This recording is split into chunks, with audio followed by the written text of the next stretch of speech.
आज पीजीए पखवाड़ा के अंतर्गत पीजीए जन पंचायत लकड़ी ग्राम सभा में हो रही है। इस कार्यक्रम में आप सब उपस्थित होकर हम सभी लोगों का हौसला अफजाई किया और अपना एक संदेश दिया कि आप राष्ट्रीय अध्यक्ष माननीय श्री अखिलेश यादव जी के संदेश को जानना चाहते हैं, सुनना चाहते हैं और उनके बताए हुए रास्ते पे चलना चाहते हैं। इस जन पंचायत की अध्यक्षता कर रहे श्री प्रमोद यादव जी, श्री मंगला यादव जी और हमारे साथ श्री राजेश यादव जी जो समाजवादी पार्टी के पूर्व प्रदेश सचिव हैं, श्री अनिल यादव जी और श्री वीरेंद्र यादव जी जो सदर विधानसभा के अध्यक्ष हैं और साथ ही साथ इस कार्यक्रम का बेहतरीन संचालन कर रहे जनाब कमाल आजमी साहब और इनका मैं परिचय करा दूँ। ये समाजवादी पार्टी के सदर विधानसभा के महासचिव हैं। साथ ही साथ इनके पिताजी मरहूम अजीजुल्ला आजमी साहब जौनपुर जिला से सांसद। दोस्तों, पीजीए की बात चल रही है। पीजीए के बारे में जानना जरूरी है। अब तमाम सारे लोग सोचते हो कि पीजीए का मतलब सिर्फ पिछड़ा हो जाता तो फिर बताइए पिछड़ा दलित या अल्पसंख्यक है, तो ऐसा कोई बात नहीं है। इस पीजीए में जो ये है वो आधी आबादी का भी प्रतिनिधित्व करता है, जो हमारी महिलाएं हैं, माताएं हैं, बहनें हैं। पीजीए में जो इस सरकार से पीड़ित और दुखित अगड़ा भी है वो भी इसी पीजीए में समाहित है। अगर आप नहीं समझ पा रहे हैं तो बहुत सारे साथी बात सुनते होंगे, बहुजन समाज, कमेरा समाज, 85%, ये उसी को हमने पीजीए के नाम में एक नए संस्करण में माननीय राष्ट्रीय अध्यक्ष जी ने रखा है।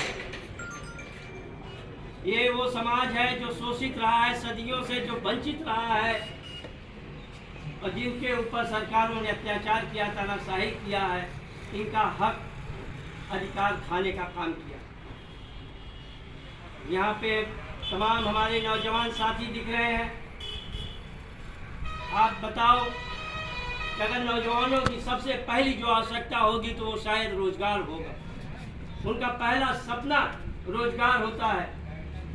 लेकिन भारतीय जनता पार्टी की ये सरकार, ये जो मोदी वाली सरकार है, ये जो योगी वाली सरकार है, ये नौजवानों को रोजगार नहीं दे सकती। मैं आपको थोड़ा सा याद दिलाना चाहूँगा कि हमारे पड़ोसी राज्य बिहार में नीतीश कुमार जी मुख्यमंत्री रहा करते थे।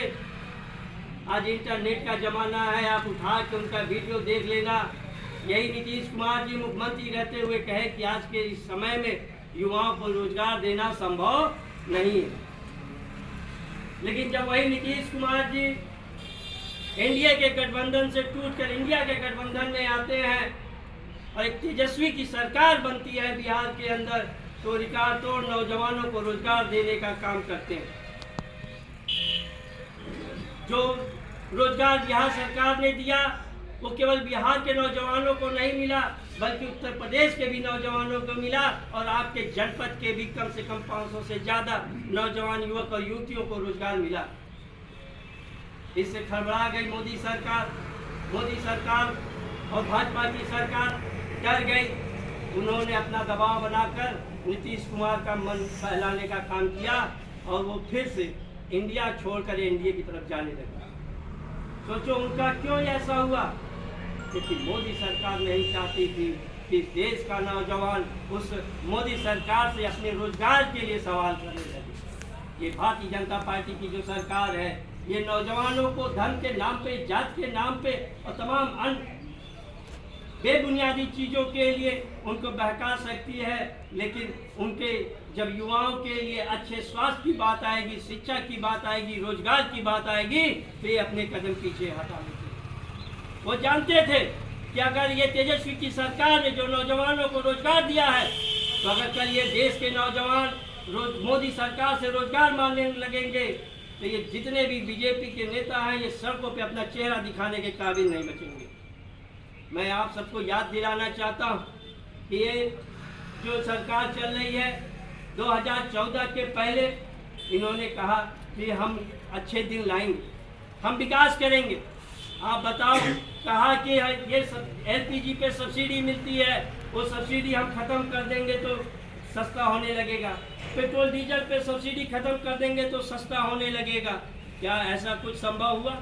उन्होंने सब्सिडियां तो खत्म कर दी, जो आपका हक था, जो आपका अधिकार था, लेकिन दाम की महंगाई आज कहाँ पहुँच गई। इसका मतलब है कि ये जो भाजपा की सरकार है, ये जो मोदी की सरकार है, ये आपके हित की बात नहीं सोचती, क्योंकि अगर आपके हित की बात सोचती तो आपकी कमाई बढ़ती। कमाई किसकी बढ़ी? उद्योगपतियों की बढ़ी है, अडानी और अंबानी की बढ़ी है। इसका मतलब है कि ये जो मोदी जी प्रधानमंत्री जी हैं, ये देश की आम जनता के लिए नहीं सोचते। ये सोचते हैं केवल अंबानी और अडानी जैसे उद्योगपतियों के बारे में सोचते हैं, उनका तिजोरी कैसे भरा जाए, यही वो निरंतर 18 घंटे कार्य करते रहते हैं। उन्हें देश की जनता से कोई मतलब नहीं है। आज ये जो योगी सरकार है उत्तर प्रदेश की, इसने एक बुलडोजर कानून लाया। उस बुलडोजर कानून का कौन शिकार होता है? वो हमारे पिछड़े समाज के लोग शिकार होते हैं, वो ST/SC समाज के लोग परेशान होते हैं, वो मुस्लिम समाज के लोग परेशान होते हैं, अल्पसंख्यक समाज के लोग परेशान होते हैं। ये BHU में जब इनके लोग एक बालिका के साथ गैंग रेप करते हैं, तो वहाँ बुलडोजर कानून कहीं नहीं दिखता, उनके घरों पे बुलडोजर कानून नहीं चलता है। आखिर बताइए, ये जो बाबा साहब का संविधान है, वो तो सबको बराबरी का हक और अधिकार देता है, लेकिन ये भाजपा के लोग हमेशा अपने लोगों को मदद करने के लिए तैयार रहते हैं, लेकिन जो आम जनता के लोग हैं, उनके हक के लिए, उनके अधिकार के लिए कोई कार्य करने के लिए तैयार नहीं होता है। हमें आपको इस चीज़ से जागरूक होना होगा। हम और आप देख रहे हैं, और हमारे राष्ट्रीय अध्यक्ष माननीय श्री अखिलेश यादव जी ने हमें ये मूल मंत्र देकर भेजा है कि हमारे जो राम है वो पीढ़ी ही हमारे राम। जिस तरीके से हम हिंदू धर्म को मानने वाले लोग अपने आराध्य देवता रामचंद्र जी की पूजा अर्चना करते हैं, धर्म कीर्तन करते हैं, वैसे हम समाजवादी लोग पीढ़ी के लोगों को, यानी जो पिछड़ा समाज से आता है, जो OBC समाज से आता है, जो ST/SC समाज से आता है, जो मुस्लिम समाज से आता है, उनकी सेवा के लिए सदैव तत्पर रहेंगे, उनकी सेवा करेंगे, और वही लोग हमारे लिए राम के स्वरूप हैं।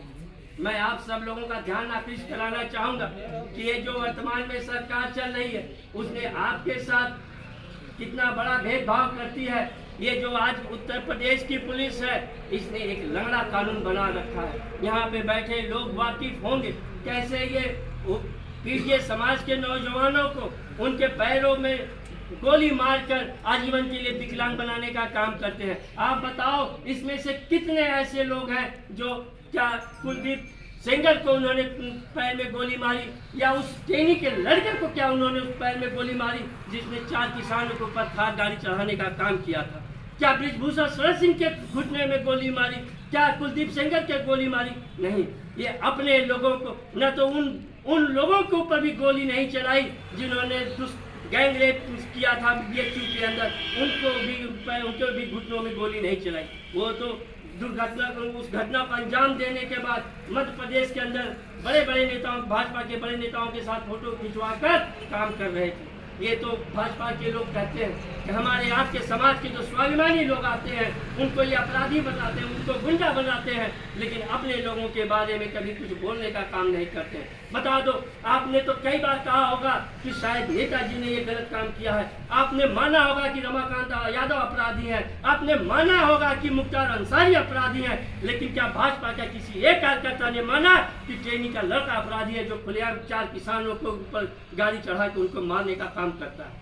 तो आज हमको और आपको जागरूक होने की जरूरत है, अपना हक और अधिकार लेने की जरूरत है, और हम ये तभी ले पाएंगे जब हम PDA की छत्र छाया में रहेंगे। अर्थात हम सब लोग एकजुट होंगे, एक साथ होंगे, तो हम सरकार से अपनी बात रख सकते हैं, या तो सरकार हमारी बात मानेगी। और वैसे तो मुझे पूरा विश्वास है कि जिस दिन हम लोग एकजुट हो जाएंगे, तो चूंकि 2000